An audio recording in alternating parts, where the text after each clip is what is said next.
Hello बच्चों, क्या हाल चाल, कैसे हो आप सब? मस्त एकदम। आई होप सारे मस्त ही होंगे। तो बच्चों, आज के लेक्चर में हम हेलो एल्केन और हेलो एरिन के भौतिक गुणधर्म पढ़ेंगे। और बच्चों, भौतिक गुणधर्म में रंग, गंध, भौतिक अवस्था, गलनांक, क्वथनांक, विलेयता, ये सब कुछ आते हैं। तो आज के लेक्चर में हम हेलो एल्केन और हेलो एरिन के लिए ये सब कुछ पढ़ेंगे। तो फटाफट लेक्चर स्टार्ट करते हैं। मैं हूं रघुवीर सिंह कर्नावत और आप देख रहे हो RS कर्नावत ट्यूटोरियल्स। तो बच्चों, सबसे पहले हम भौतिक अवस्था स्टार्ट करते हैं। तो ध्यान से समझना। भौतिक अवस्था, तो बच्चों भौतिक अवस्था होती है चार प्रकार की: ठोस, द्रव, गैस और प्लाज्मा अवस्था। प्लाज्मा अवस्था हम फिजिक्स में पढ़ते हैं, केमिस्ट्री में केवल हम ठोस, द्रव और गैसीय अवस्था ही पढ़ते हैं। और बच्चों, पदार्थ की जो भौतिक अवस्था है वो अणुओं के आकर्षण पर निर्भर करती है। कैसे करती है समझिए। यदि अणुओं के बीच में आकर्षण ज्यादा है तो अणु गति नहीं कर पाएंगे, इसका मतलब भौतिक अवस्था ठोस। यदि अणुओं के मध्य आकर्षण कम है मतलब अणु गति कर सकते हैं, इसका मतलब भौतिक अवस्था द्रव है। यदि अणुओं में बिल्कुल भी आकर्षण नहीं है और अणु किधर भी जा सकते हैं मतलब उनमें बहुत ज्यादा गति पाई जाती है, इसका मतलब भौतिक अवस्था क्या है? गैस है। आ गई बात समझ में? तो कहने का मतलब पदार्थ की भौतिक अवस्था अणुओं के मध्य आकर्षण पर निर्भर करती है। और बच्चों, आकर्षण दो कारकों पर निर्भर करता है। एक तो अणु के द्रव्यमान पर, कि यदि अणु में द्रव्यमान ज्यादा होगा ना तो अणुओं के मध्य आकर्षण ज्यादा लगेगा। और एक करता है अणुओं के पृष्ठीय क्षेत्रफल पर, कि अगर पृष्ठीय क्षेत्रफल ज्यादा है तो आकर्षण ज्यादा लगेगा। आ गई बात समझ में? तो बच्चों, हेलो एल्केन में जो निम्नतम सदस्य होते हैं ना वो गैसीय होते हैं। क्यों होते हैं? उनमें द्रव्यमान भी कम और जो निम्नतम सदस्य है तो उनका अणु भी छोटा होगा। कहने का मतलब पृष्ठीय क्षेत्रफल भी उसका क्या होगा? कम होगा। आ गई बात समझ में? तो हेलो एल्केन में देखो, हेलो एल्केन में निम्नतम सदस्य गैसीय होते हैं, है ना। जैसे क्लोरोमेथेन, मैथिल ब्रोमाइड मान लो, और क्लोरोएथेन या फिर एथिल क्लोराइड मान लो, तो ये गैसीय होते हैं। अब देखो, जैसे जैसे कार्बन की संख्या बढ़ती जाएगी ना, ध्यान देना, जैसे जैसे कार्बन की संख्या बढ़ती जाएगी तो ये द्रव होते जाएंगे। और ज्यादा कार्बन की संख्या बढ़ गई तो ये ठोस ही हो जाएंगे, क्योंकि कार्बन की संख्या बढ़ने के साथ साथ एक तो अणु का पृष्ठ बढ़ेगा। आगे बात समझ में? अणु का पृष्ठीय क्षेत्रफल बढ़ेगा और साथ साथ द्रव्यमान बढ़ेगा। तो द्रव्यमान बढ़ने पर और पृष्ठीय क्षेत्रफल बढ़ने पर आकर्षण ज्यादा, तो बाद में ये ठोस। ठीक है ना। तो इनसे उच्च सदस्य होंगे द्रवीय और उनसे उच्च सदस्य क्या होंगे? ठोस हो गए। आगे बात समझ में? अब देखो नेक्स्ट, हेलो एरिन की अगर हम बात करें तो हेलो एरिन में तो बेंजीन रिंग रहती है, यानी कि 6 कार्बन की रिंग रहती है, तो वो तो बड़ी होती है, उसमें द्रव्यमान भी ज्यादा होता है। तो हेलो एरिन के जो सदस्य होते हैं ना वो द्रवीय और ठोस यही होते हैं। ठीक है ना। तो हेलो एरिन द्रव्य या ठोसीय होते हैं। आ गई बात समझ में? तो जैसे जैसे द्रव्यमान बढ़ता जाएगा वैसे वैसे भौतिक अवस्था द्रव और उसके बाद ठोस होती जाएगी। तो बच्चों, ये तो हो गई भौतिक अवस्था। अब देखो हम बात करते हैं रंग की। अधिकतर तो क्या होते हैं? रंगहीन होते हैं, लेकिन ब्रोमो और आयोडो व्युत्पन्न प्रकाश के संपर्क में आने के कारण रंगीन हो जाते हैं। ठीक है ना। तो अधिकतर हेलो एल्केन व हेलो एरिन रंगहीन होते हैं, लेकिन ब्रोमो व आयोडो व्युत्पन्न क्या होंगे? रंगीन होंगे, क्योंकि प्रकाश के संपर्क में तो आएंगे ही आएंगे। प्रकाश के संपर्क में आकर रंग प्रदर्शित करते हैं। तो बस याद रख लेना बच्चों, ठीक है ना, कि ब्रोमो और आयोडो व्युत्पन्न रंग प्रदर्शित करते हैं। ठीक है बच्चों। तो ये हमारे रंग की बात हो गई। अगर हम गंध की बात करें तो ये क्या होते हैं, गंधहीन होते हैं, गंधहीन होते हैं, ठीक है ना। लेकिन इनके जो निम्नतम सदस्य मतलब वाष्पशील सदस्य जो होते हैं ना, उनकी एक अभिलाक्षणिक गंध होती है, मीठी गंध होती है, ठीक है ना। लेकिन इनके वाष्पशील यौगिक, ध्यान से समझना, इनके वाष्पशील यौगिक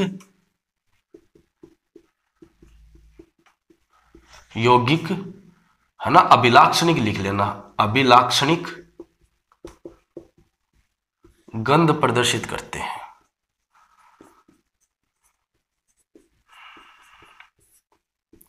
ठीक है बच्चों, तो लिख लो, इनको एक बार पढ़ लेना, एक बार पढ़ने से याद रह जाएंगे, ठीक है ना।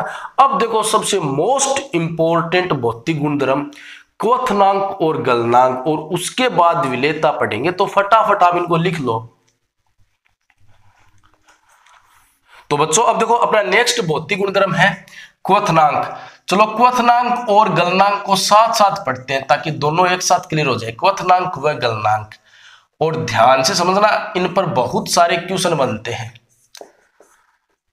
तो बच्चों देखो, क्वथनांक का मतलब होता है द्रव्य से गैस बनाना, ठीक है ना। और गैस के अणुओं में कोई आकर्षण नहीं होता है। इसका मतलब क्वथनांक का मतलब क्या हो गया, देखो कि द्रव्य के अणुओं के मध्य आकर्षण तोड़ दो। अगर आकर्षण आपने तोड़ दिया ना, तो वो अणु उड़ने लगेंगे, क्योंकि आकर्षण नहीं रहेगा तो अणुगति करेंगे बहुत ज्यादा। आ गई ना बात समझ में। तो क्वथनांक किस पर निर्भर करता है, अणुओं के मध्य आकर्षण पर। क्वथनांक का मतलब अणुओं का आकर्षण तोड़ो और उन्हें उड़ाओ आप, ठीक है बच्चों। तो क्वथनांक निर्भर करता है अणुओं के मध्य आकर्षण पर, अणुओं के मध्य आकर्षण पर, ठीक है। और बच्चों अभी मैंने बताया कि आकर्षण कितने कारकों पर निर्भर करता है, आकर्षण दो कारकों पर निर्भर करता है। एक तो द्रव्यमान पर, यदि अणु का द्रव्यमान ज्यादा होगा तो अणुओं में आकर्षण ज्यादा लगेगा।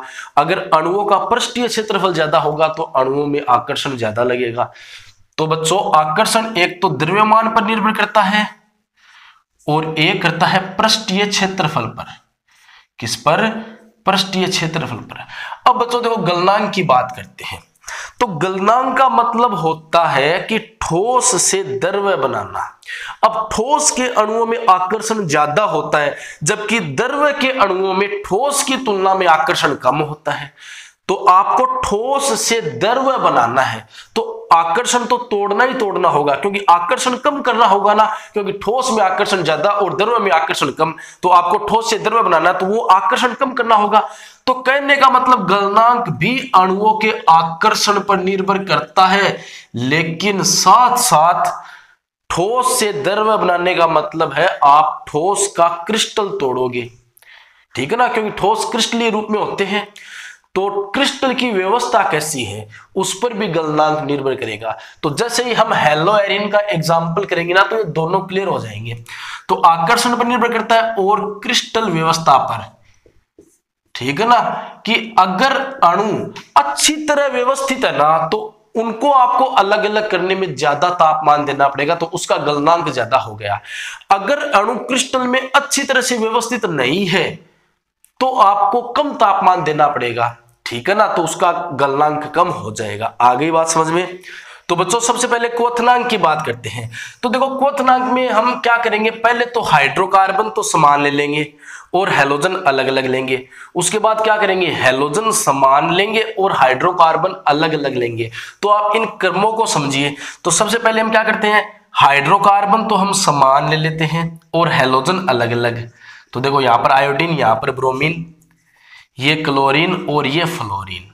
तो इनके क्वथनांक का क्रम हमें लिखना है। तो बच्चों क्वथनांक डिपेंड करता है आकर्षण पर, आकर्षण द्रव्यमान और पृष्ठीय क्षेत्रफल पर। तो यहां पर देखो आयोडीन, ब्रोमीन, क्लोरीन और फ्लोरीन है। तो आवर्त सारणी में जैसे जैसे हम नीचे जाते हैं ना, तो द्रव्यमान तो बढ़ता ही बढ़ता है, क्योंकि परमाणुविक नंबर बढ़ते हैं ना, तो द्रव्यमान भी बढ़ेगा प्लस परमाणु का आकार भी बढ़ेगा। आगे ना बात समझ में। तो यहां पर आयोडीन का द्रव्यमान भी ज्यादा और आकार भी ज्यादा, तो पृष्ठीय क्षेत्रफल भी ज्यादा हो गया ना, तो एल्किल आयोडाइड का क्वथनांक सबसे ज्यादा, उसके बाद एल्किल ब्रोमाइड का और क्लोराइड का, और सबसे कम एल्किल फ्लोराइड का। तो बच्चों आ गई बात समझ में। ठीक है, अब हम क्या करते हैं, हैलोजन सेम ले लेते हैं और हाइड्रोकार्बन अलग अलग ले लेते हैं। तो मान लो हमारे पास एक तो ये है, एक मान लो हमारे पास ये है, एक मान लो हमारे पास ये है। ठीक है बच्चों, तो यहां पर देखो हाइड्रोकार्बन अलग अलग है, तो ध्यान रखना कि जैसे जैसे कार्बन परमाणुओं की संख्या बढ़ती जाएगी ना, वैसे वैसे देखो अणु का पृष्ठीय क्षेत्रफल तो बढ़ेगा ही बढ़ेगा, द्रव्यमान भी बढ़ेगा, इसका मतलब क्वथनांक भी बढ़ेगा। तो सबसे कम इसका क्वथनांक होगा ना, उसके बाद इसका, और सबसे ज्यादा क्वथनांक इसका होगा। तो बच्चों ये जो मैंने क्वथनांक का क्रम बनाया है ना, ये है बढ़ता हुआ क्रम, इसमें गड़बड़ मत कर देना, बढ़ता हुआ क्रम है ये। ठीक है, तो बढ़ते हुए क्रम में क्या करते हैं, सबसे छोटा उससे बड़ा उससे बड़ा, तो ये बढ़ता हुआ क्रम है।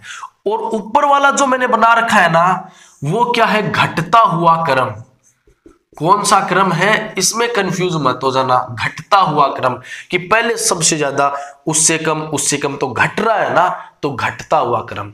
अब बच्चों सबसे मोस्ट हम समावयवियों की बात करते हैं, तो ध्यान से समझना। तो देखो समावयवियों की बात करते हैं, तो देखो समावयवी क्या होते हैं पहले वो सीखो। समावयवी का मतलब जिनके अणुसूत्र तो समान और गुणधर्म अलग अलग। और बच्चों हम यहां पर संरचनात्मक समावयवियों की बात करेंगे कि अणुसूत्र तो समान लेकिन संरचना अलग अलग।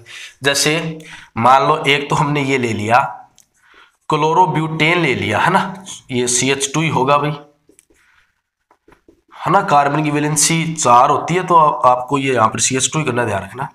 एक हमने ये ले लिया, ठीक है, एक हमने ये ले लिया। तो बच्चों इन तीनों में कार्बन भी सेम है, हाइड्रोजन भी सेम है और एक एक क्लोरीन है, यानी कि इनका द्रव्यमान तो तीनों का सेम है। तो फिर क्वथनांक किसका ज्यादा होगा। अगर द्रव्यमान सेम हो गया ना, तो आप दूसरा कारक पृष्ठीय क्षेत्रफल देख लो। ठीक है बच्चों, तो पृष्ठीय क्षेत्रफल देखो, इसका ऐसा ट्रिक समझो आप कि इसका इतना बड़ा पृष्ठ है, इसका इतना बड़ा पृष्ठ है और इसका इतना बड़ा पृष्ठ है, तो बताओ पृष्ठीय क्षेत्रफल किसका ज्यादा हुआ, इसका।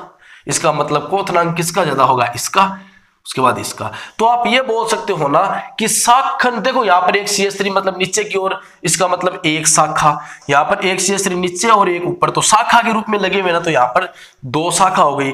तो शाखन के साथ साथ क्वथनांक कम होता है, ये बात बोल सकते हो आप कि शाखन के साथ साथ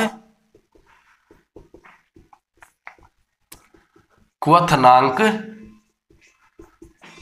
कम होता है। ठीक है बच्चों, आ गई बात समझ में। अब देखो अगर हम हेलो एरीन की बात करें तो उसमें कुछ खास नहीं है कि एल्किल आयोडाइड है ना, बस यही आएगा और कुछ नहीं आएगा कि एल्किल आयोडाइड का क्वथनांक सबसे ज्यादा, क्योंकि आयोडीन लगा हुआ है, उसके बाद ब्रोमाइड का और उसके बाद क्लोराइड का। ठीक है, तो हेलो एरीन में ये हो गया। तो बच्चों अब हम बात करते हैं गलनांक की। तो गलनांक में हमें केवल हेलो एरीन को ही देखना है, ठीक है ना, हेलो एल्केन को नहीं देखना है। तो देखो, और गलनांक में हेलो एरीन भी कौन सी, डाई हेलो एरीन, ठीक है ना। तो ध्यान से समझना गलनांक को। तो देखो एक तो मान लो ऑर्थो डाइक्लोरोबेंजीन हम ले रहे हैं, तो देखो एक तो ये ऑर्थो डाइक्लोरोबेंजीन है, ध्यान से समझना। एक हम ले रहे हैं मेटा डाइक्लोरोबेंजीन, तो ये मेटा डाइक्लोरोबेंजीन हो गई, है ना, पास वाली पोजीशन ऑर्थो, उसके बाद मेटा, उसके बाद पैरा, और एक हो गई पैरा डाइक्लोरोबेंजीन, तो ये हो गई पैरा डाइक्लोरोबेंजीन। तो बच्चों सबसे पहले इनका क्वथनांक देखते हैं कि क्वथनांक किसका ज्यादा होगा। तो बच्चों क्वथनांक किस पर निर्भर करता है, आकर्षण पर। किस पर निर्भर करता है, आकर्षण पर। अब इनका द्विध्रुव आघूर्ण देख लो, जिसका द्विध्रुव आघूर्ण जितना ज्यादा होगा उनके अणुओं में द्विध्रुव आकर्षण उतना ही ज्यादा होता है। तो बच्चों यहां पर ये क्लोरीन इलेक्ट्रॉनों को खींच रहा है, तो इसके द्विध्रुव आघूर्ण की दिशा ये हो गई। यह क्लोरीन खींच रहा है तो इसके द्विध्रुव आघूर्ण की दिशा ये हो गई। तो देखो दोनों लगभग सेम है ना, तो इनका द्विध्रुव आघूर्ण एक ही डायरेक्शन में होगा और ये दोनों आपस में जुड़ेंगे। ठीक है बच्चों, अब देखो यहां पर देखो द्विध्रुव आघूर्ण ऊपर की ओर और यहां पर द्विध्रुव आघूर्ण ऐसे। ठीक है, अब देखो यहां पर इसका द्विध्रुव आघूर्ण ऊपर की ओर, इसका द्विध्रुव आघूर्ण नीचे की ओर डायरेक्शन, तो यहां पर तो द्विध्रुव आघूर्ण 0 हो गया। क्या हो गया, ध्यान से समझना, यहां पर द्विध्रुव आघूर्ण कितना हो गया, 0 हो गया। इसका मतलब इसमें तो आकर्षण कम होगा। इसका मतलब क्वथनांक किसका ज्यादा हुआ, ऑर्थो का। किसका ज्यादा हुआ, ऑर्थो डाइक्लोरो बेंजीन का। किसका ज्यादा हुआ, ऑर्थो डाइक्लोरो बेंजीन का। ठीक है बच्चों, अब देखो उसके बाद होता है पैरा डाइक्लोरो का। देखो इसका द्विध्रुव आघूर्ण पूरा 0 नहीं होगा, इसका द्विध्रुव आघूर्ण का मान कुछ ना कुछ आएगा, लेकिन इससे कम आएगा और इससे ज्यादा आएगा। फिर पैरा का क्यों हुआ, क्योंकि बच्चों पैरा में सममिति है, तो सममिति तो डिपेंड करती है। ठीक है ना, एक क्लोरीन ऊपर की ओर, एक क्लोरीन नीचे की ओर। ठीक है ना, तो इसमें सममिति है। इसको आप बराबर काटोगे तो ये बराबर कट जाएगा, इसको काटोगे ये बराबर नहीं कटेगा। तो जो सममित होते हैं ना, तो उनका क्वथनांक ज्यादा ही होता है, और वैसे भी ज्यादा अंतर नहीं होता है। तो आपको याद रखना है कि उसके बाद होगा पैरा डाइक्लोरो बेंजीन। वैसे सममिति को है ना हम गलनांक में कैलकुलेट करते हैं, लेकिन यहां पर देखो इसमें सममिति ज्यादा है तो अणुओं के मध्य आकर्षण यहां पर होगा। आ गई बात समझ में। और उसके बाद देखो सबसे लास्ट में मेटा डाइक्लोरो बेंजीन। तो ये तो हो गया क्वथनांक का क्रम। ठीक है बच्चों, अब देखो हम बात करते हैं गलनांक की। किसकी बात करते हैं, गलनांक की। तो गलनांक में हम क्या देखते हैं, गलनांक में हम देखते हैं क्रिस्टल व्यवस्था, कि किसके अणु क्रिस्टल में अच्छी तरह से व्यवस्थित होंगे। तो जिसमें सममिति पाई जाती है ना, उसके अणु क्रिस्टल में अच्छी तरह से व्यवस्थित होते हैं। और अगर अणु अच्छी तरह से व्यवस्थित है तो उनके क्रिस्टल को तोड़ना मतलब वहां पर ज्यादा टेम्परेचर देने की जरूरी होगी। तो बच्चों यहां पर क्या होगा, देखो इसमें सममिति है, एक क्लोरीन ऊपर है, एक क्लोरीन नीचे है। चाहे आप इसको ऐसे काट लो, चाहे आप इसको ऐसे काट लो, चाहे आप इसको ऐसे काट लो, तो सममिति के सारे तत्व है। वैसे तो स्टीरियो केमिस्ट्री में हम त्रिविम रसायन में पढ़ते हैं। ठीक है, तो आप ऐसा समझ लो ना, इसके बराबर भाग बन रहे हैं। अगर जिसके बराबर भाग बन रहे हैं ना, उसमें सममिति होती है, उसके अणु क्रिस्टल में अच्छी तरह से व्यवस्थित होते हैं, यानी कि उसके क्रिस्टल को तोड़ने के लिए ज्यादा तापमान की जरूरत होती है। तो अगर हम गलनांक की बात करें ना बच्चों, तो गलनांक किसका ज्यादा होगा, पैरा का, उसके बाद ऑर्थो का, और उसके बाद मेटा का। तो आप इतना याद रख लो ना कि मेटा का तो गलनांक और क्वथनांक दोनों ही कम होते हैं। ठीक है, अब क्वथनांक की बात करें तो द्विध्रुव आकर्षण किसमें ज्यादा, ऑर्थो में, तो क्वथनांक तो ऑर्थो का ज्यादा हो गया। भाई ये तो आपके ध्यान में रह गया कि मेटा के तो दोनों कम होते हैं। अब यहां पर द्विध्रुव आकर्षण देख लो और यहां पर क्रिस्टल की व्यवस्था देख लो। तो बच्चों गलनांक और क्वथनांक समझ गए होंगे आप। ठीक है, अब देखो हम स्टार्ट करते हैं विलेयता। ठीक है, तो देखो, तो बच्चों नेक्स्ट भौतिक गुणधर्म है विलेयता। तो ये अपना अंतिम भौतिक गुणधर्म है, तो ध्यान से समझना। विलेयता का मतलब आपको पानी में घोलना है। तो बच्चों देखो हेलो एल्केन जो होते हैं ना, वो ध्रुवीय प्रकृति के होते हैं। कैसे होते हैं कि यहाँ पर हैलोजन है और यहाँ पर कार्बन है कोई। ठीक है ना, तो हैलोजन की विद्युत ऋणता कार्बन से ज्यादा होती है, तो बंद के इलेक्ट्रॉनों को हैलोजन अपनी ओर आकर्षित करेगा। तो हैलोजन पर आंशिक माइनस और यहाँ पर जो कार्बन होगा उस पर आंशिक प्लस आएगा, यानी कि प्रकृति कैसी होगी, ध्रुवीय बन गए ना, तो प्रकृति कैसी होगी, ध्रुवीय। और बच्चों पानी भी जो होता है ना, वो ध्रुवीय होता है। कैसे, ऑक्सीजन की विद्युत ऋणता ज्यादा, बॉन्ड के इलेक्ट्रॉन अपनी ओर आकर्षित करेगा, तो माइनस, और यहाँ पर क्या होगा, प्लस होगा। तो पानी की प्रकृति भी कैसी है, ध्रुवीय, और हेलो एल्केन की प्रकृति भी कैसी है, ध्रुवीय। तो बच्चों ध्यान रखना, ध्रुवीय विलायकों में ध्रुवीय विलय घुलता है, यानी कि ध्रुवीय ध्रुवीय घुलते हैं, जबकि अध्रुवीय घुलते हैं। ठीक है, अब देखो यह ध्रुवीय होते हुए भी, ये बात इंटरेस्टिंग है, हेलो एल्केन या फिर एल्किल हैलाइड ध्रुवीय होते हुए भी जल में कम विलेय है या अल्प विलेय है, क्यों? तो देखो कि एल्किल हैलाइड ध्रुवीय होते हुए भी जल में अल्प विलेय है,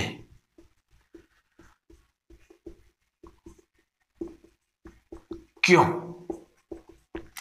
तो बच्चों देखो पानी में क्या होता है, हाइड्रोजन बंधन होता है। देखो इस टाइप से, ये अपना पानी है, ध्यान से समझना, पानी में कौन कौन घुल सकता है उसके बारे में बता रहा हूं। तो इस यहां पर हाइड्रोजन बंधन होता है, ठीक है, और हाइड्रोजन बंधन कौन सा हुआ, अंतराण्विक हाइड्रोजन बंधन, ठीक है ना। तो ये है अंतराण्विक हाइड्रोजन बंध, ठीक है बच्चों। अब देखो पानी में कौन कौन घुल सकता है, एक तो वो घुल सकता है जो पानी के साथ हाइड्रोजन बंध बनाए, वो घुल सकता है, ठीक है, और एक वो घुल सकता है जो पानी के हाइड्रोजन बंध को तोड़ दे और बीच में आकर के बैठ जाए, वो घुल सकता है। एक तो वो घुल सकता है जो पानी के साथ हाइड्रोजन बंध बनाए, जैसे अल्कोहल, तो अल्कोहल पानी में घुल जाता है ना, देखा होगा आपने, आराम से घुल जाता है, ठीक है ना। तो एक तो वो होता है जो पानी के साथ हाइड्रोजन बंध बनाए, वो घुल जाता है, और एक वो घुलता है जो पानी के हाइड्रोजन बंध को तोड़ दे और बीच में आकर के बैठ जाए। तो बच्चों यहां पर जो पानी में जो मतलब जल में के अणुओं में जो हाइड्रोजन बंध बनता है ना, उसके लिए ज्यादा ऊर्जा की आवश्यकता होती है। तो एल्किल हैलाइड ध्रुवीय होते हुए भी इसलिए नहीं घुल पाता है क्योंकि यह जल के हाइड्रोजन बंधन को तोड़ नहीं पाता है। आ गई बात समझ में, ठीक है। अब चलो ये अल्प विलेय है, ये हमने सिद्ध कर दिया। अब देखो इनके यौगिकों की विलेयता की तुलना करते हैं। अब एक बार मान लो कि हम घोल रहे हैं तो कौन, हालांकि है तो ये अल्प विलेय, लेकिन अब देख लेते हैं कि कौन ज्यादा घुलेगा और कौन कम घुलेगा, ठीक है बच्चों। तो बच्चों देखो विलेयता के लिए क्रम देखते हैं, तो एक एक कार्बन बढ़ाएंगे पहले। तो मान लो एक तो ये अपने पास हेलो एल्केन है, एक मान लो ये अपने पास हेलो एल्केन है, और एक मान लो ये अपने पास हेलो एल्केन है। और आप जानते हो कि जल ध्रुवीय होता है और जल में ध्रुवीय ही घुलता है। और बच्चों याद रखना हाइड्रोकार्बन जो होता है ना वो अध्रुवीय होता है। तो देखो इसका हाइड्रोकार्बन भाग ये रहा, इसका हाइड्रोकार्बन भाग ये रहा, और इसका हाइड्रोकार्बन भाग ये रहा। तो सबसे बड़ा अध्रुवीय भाग है ना, इसका मतलब यह घुलने नहीं देगा। आ गई बात समझ में। तो जैसे जैसे कार्बन परमाणुओं की संख्या बढ़ती जाती है विलेयता कम होती जाती है, क्योंकि हाइड्रोकार्बन बढ़ेगा जो कि अध्रुवीय होता है। तो सबसे ज्यादा विलेयशील कौन हुआ, ये जस्ट क्वथनांक का उल्टा है, याद रखना इस बात को।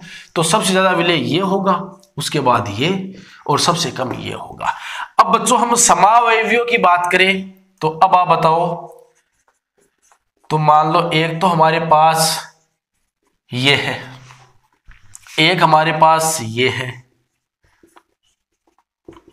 ठीक है बच्चों, और एक हमारे पास ये है, एक हमारे पास ये है। इनमें से कौन ज्यादा घुलेगा? तो बच्चों हाइड्रोकार्बन भाग अध्रुवीय होता है, वो घुलने नहीं देता है। तो इनमें से हाइड्रोकार्बन पावरफुल कौन सा है? भाई कार्बन तो सबके पास चार चार ही है। अब देख लो इसका तो हाइड्रोकार्बन ये है, इसका हाइड्रोकार्बन ये है, और इसका हाइड्रोकार्बन ये है। पावरफुल कौन सा होगा? जिसका पृष्ठ बड़ा होगा। तो सबसे बड़ा पृष्ठ इसका है, इसका मतलब ये हाइड्रोकार्बन पावरफुल है। अगर हाइड्रोकार्बन पावरफुल है तो वो जल में घुलने नहीं देगा, क्योंकि हाइड्रोकार्बन अध्रुवीय होता है। तो यहां पर सबसे कम विलेय ये, उसके बाद ये, और उसके बाद ये। तो देखो क्वथनांक का उल्टा हुआ ना, कि इसमें शाखा बढ़ने के साथ साथ विलेयता बढ़ती है, जबकि क्वथनांक क्या होता है? कम होता है, ठीक है बच्चों। तो शाखन के साथ साथ, शाखन के साथ साथ विलेयता बढ़ती है, ठीक है बच्चों। तो यहां पर ये भौतिक गुणधर्म पूरे हो जाते हैं। तो अगर आपके लेक्चर समझ में आया है तो वीडियो को लाइक, कमेंट और अपने फ्रेंड्स के साथ शेयर कीजिए। अगर आप चैनल पर नए आए हो तो चैनल को सब्सक्राइब करके बेल आइकन को प्रेस कर लीजिए ताकि वीडियोज के नोटिफिकेशन लगातार आपको मिलते रहे।